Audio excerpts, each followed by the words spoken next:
নমস্কার সুপ্রিয় দর্শক বন্ধুরা, আজকের এই ভিডিওটিতে সিংহ রাশির জাতক জাতিকাদের বলবো হনুমান জয়ন্তীতে আপনাদেরকে সাবধানে থাকতে হবে, কারণ সামনে আসতে চলেছে আপনাদের একটু খারাপ সময়।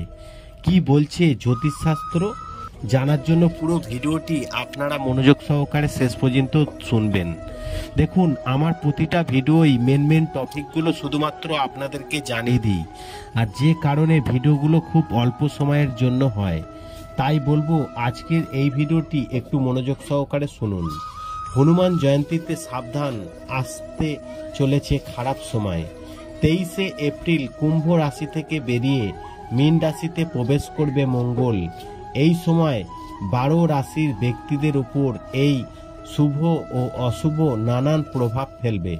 মঙ্গল গ্রহ মীন রাশিতে প্রবেশ করায় কিছু রাশির জাতক জাতিকাদের অর্থহানি হওয়ার সম্ভাবনা রয়েছে। জ্যোতিষশাস্ত্র মতে আগামী 23শে এপ্রিল হনুমান জয়ন্তীর দিন রাশি পরিবর্তন করবে মঙ্গল।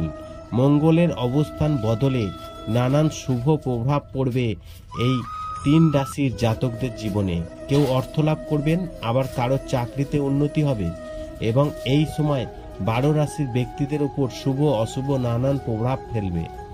মঙ্গল গ্রহ মীন রাশিতে প্রবেশ করায় এই সিংহ রাশির জাতক জাতিকাদের অর্থহানি হওয়ার সম্ভাবনা রয়েছে। তাদের মধ্যে কারা রয়েছেন দেখুন তো সেই রাশির তালিকায় আপনি আছেন কিনা। তো আজকের এই আলোচনার মূল বিষয় হচ্ছে সিংহ রাশিকে নিয়ে, তাই সিংহ রাশির সম্পর্কে আপনাদেরকে জানিয়ে দেব।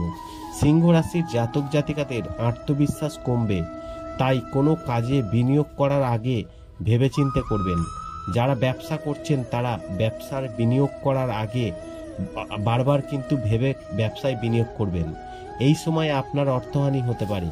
কোথাও ঘুরতে গেলে অবশ্যই পরিবারের মত নিয়ে তবেই যাবেন, কারণ কাজের জায়গায় বসের কাছ থেকে অপ্রত্যাশিত সমর্থন না পাওয়ার কারণে আপনি কিছুটা দুঃখিত হবেন। এমনকি স্বাস্থ্যের দিক থেকেও এই সময়টিকে আপনার জন্য খুব একটা শুভ বলা যাবে না। এই সময় মাথা ঠান্ডা রেখে আপনি চলাফেরা করবেন।